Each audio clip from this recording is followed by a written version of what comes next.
Serial तेरा मेरा साथ रहे के आज के एपिसोड में हम देखेंगे जहां करवा चौथ की तैयारी हो रही होती है। गोपिका अपने हाथों में मेहंदी लगवा रही होती है।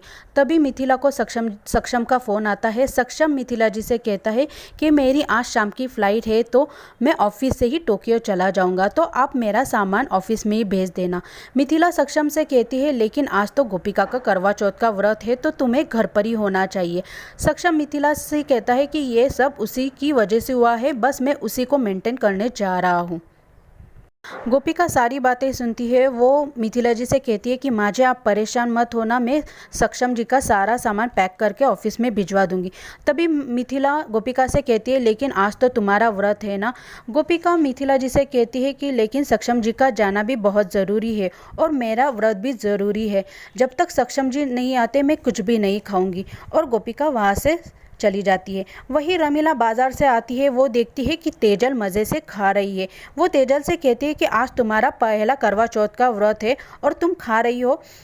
तभी तेजल कहती है कि आपको ऐसा क्यों लगता है कि मैं आपके निकम्मे बेटे के लिए व्रत रखूंगी। तभी रमीला जी तेजल से कहती है कि ज़्यादा मुंह मत चलाना, खाली हाथ आई हो, कुछ दहेज लेके तो नहीं आई हो, एक दिन खाली पेट नहीं रह सकती। तभी तेजल कहती है अगर आपको इतनी फिक्र थी तो आप सुबह ही सरगी लेकर आ जाती ना, आपको तो सिर्फ लेना आता है, देना तो कुछ आता ही नहीं। मामी जी कहते हैं मैं सुबह आई थी तो घोड़े बेचकर सो रही थी, अपनी जबान ज़्यादा मत चलाना। हे कान्हा जी मुझे कैसी बहू मिली है। तभी तेजल कहती है अगर आपको मैं नापसंद हूँ तो अभी मुझे कह देना, मैं यहाँ से चली जाती हूँ। और वो रमीला जी के हाथ से खाने की प्लेट लेकर वहाँ से चली जाती है। वही मोदी हाउस में गोपिका बहुत दुखी होकर सक्षम का सामान पैक करती है। वो अपनी हाथों की मेहंदी भी टिश्यू पेपर से मिटाती है। वो सोचती है कि सक्षम जी अगर ना जाए तो बहुत ही अच्छा होगा, लेकिन उनका जाना भी बहुत ज़रूरी है।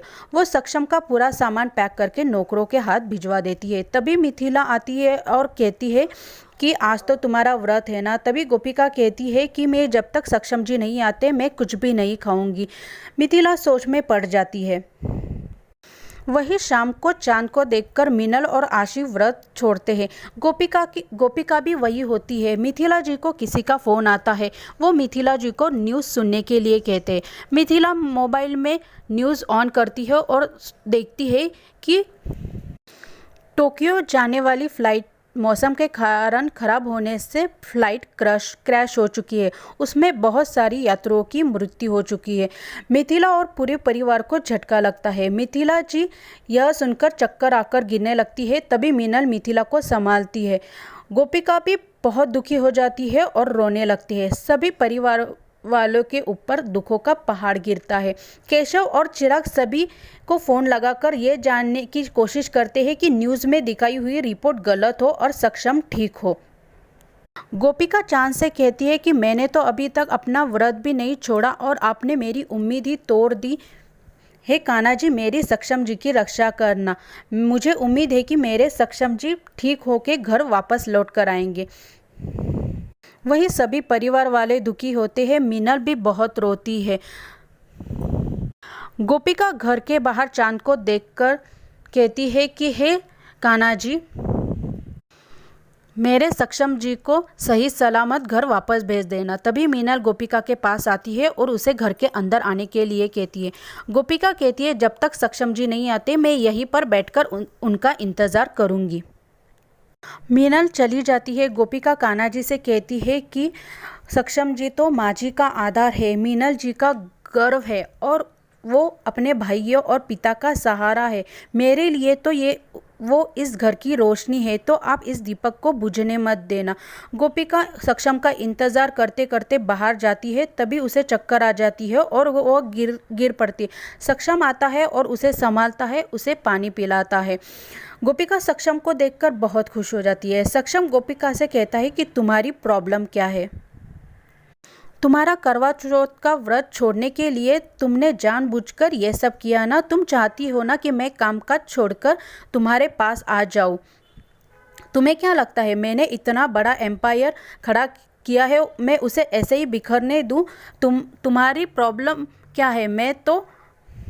तुमसे बात ही नहीं करना चाहता, और वो डांटते डांटते घर के अंदर चला जाता है। गोपिका भी उसके पीछे पीछे घर के अंदर आती है। मीनल और मिथिला सक्षम को देखकर बहुत खुश हो जाते हैं। मिथिला सक्षम को गले लगा लेती है। सक्षम ये देखकर थोड़ा हैरान हो जाता है, लेकिन वो गोपिका को डांटते ही रहता है। वो सभी परिवार वालों से कहता है, आज गोपिका की वजह से मुझे मेरी फ़्लाइट कैंसिल करनी पड़ी। वो गोपिका से कहता है, जब तुम्हें मेरा सामान पैक करना था तो उसमें तुमने राधिका की डिज़ाइन क्यों नहीं रखी? वो तो सही समय पर मुझे पता चल गया और मैं घर आकर वो ड्राइंग लेना चाहता था, लेकिन रास्ते में ही मेरी गाड़ी ख़राब हो गई और मेरा मोबाइल भी स्विच ऑफ हो गया। इस सब मुसीबत की जड़ तुम हो। अगर मैं जापान चला जाता तो मैं क्लाइंट को अपना क्या मुंह दिखाता? मिथिला जी सक्षम से कहती है, आज गोपिका की वजह से ही मुसीबत टली है। अगर तुम जापान चले जाते तो हम तुम्हारा मुंह कभी नहीं देख पाते। सक्षम मिथिला जी से कहता है कि माँ, आप ये क्या कर रही हो? तभी मिथिला कहती है कि जापान जाने वाली फ़्लाइट क्रैश हो गई और उसमें बहुत सारी यात्रियों की मृत्यु हो गई, तो आज गोपिका की वजह से ही तुम हमारे बीच हो। सक्षम भी ये सोच में पड़ जाता है कि गोपिका की वजह से आज मैं ठीक हूँ। मिथिला कान्हा जी को धन्यवाद कहती है। मिथिला गोपिका से कहती है कि तुम्हारा करवा चौथ का व्रत तो सफल हो गया। तुमने सच्चे मन से आज व्रत रखा, तो आज हमारा सक्षम डिकरा हमारे साथ है। सभी परिवार वाले खुश हो जाते हैं और सभी परिवार वाले सक्षम को गले लगाते हैं।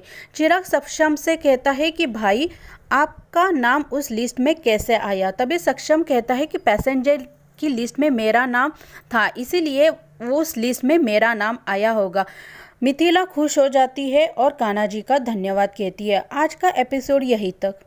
कल के एपिसोड में हमें दिखाया जाएगा कि आशी सक्षम को डिज़ाइन दिखाती है जो पूरी तरह से खराब हुई होती है। सक्षम राधिका को मैसेज करता है और उनसे नई डिज़ाइन बनवाने के लिए कहता है।